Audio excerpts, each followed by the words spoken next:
really wanted a mirror that you see on Pinterest, but those are too expensive, so I went from this to this. And this is how I did it.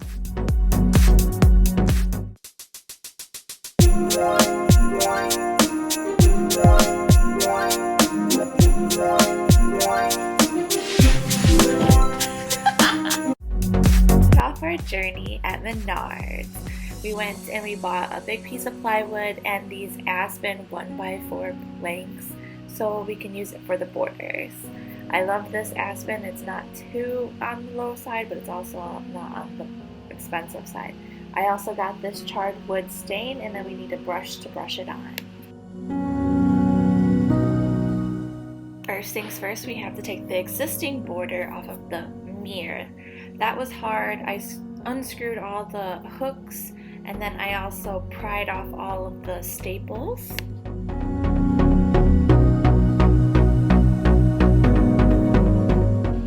I used the box cutter to gently cut the glue from the borders, but it was still kind of hard to pry them off. I tried really hard, and I kept on swiping it and kept on swiping it, and it was still not coming off. You have to be really careful too, because you don't want to scrape the mirror part of the mirror.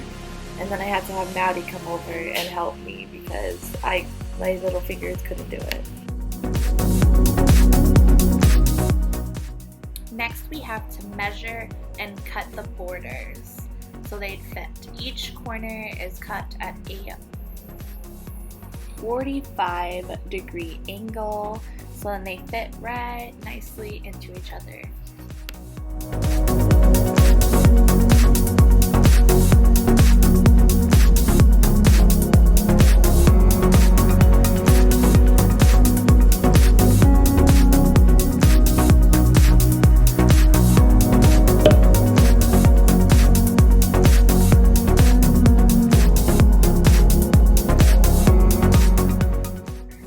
See, now they fit perfectly into each other.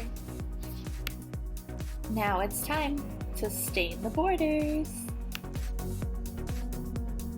I used a brush, but a lot of people use a rag or sponge to rub it on, but I like the thickness and the darkness that it brought.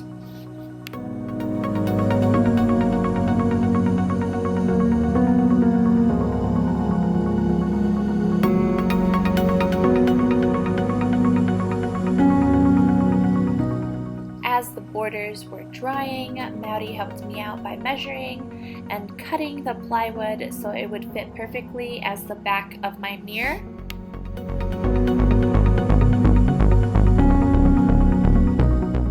Now that the plywood was successfully cut, I will be staining it the same color as the borders so it all matches.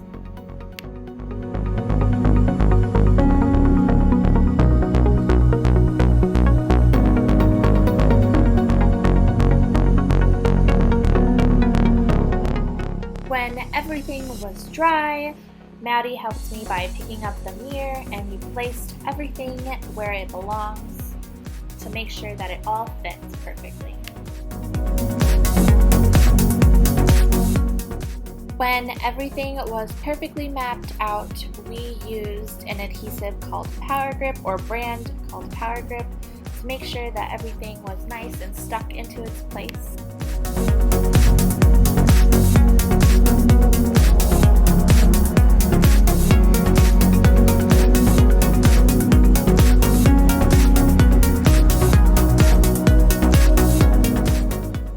Then we made sure that the borders all fit and the mirror was placed in the correct spots before we glued the borders down.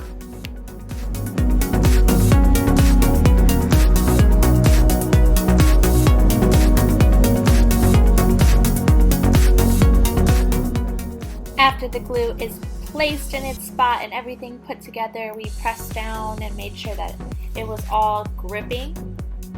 Then we placed clamps in all the corners and in the middle of the mirror to make sure that the borders did not move from its spots while the glue dried. And this is the finished product. I just love it.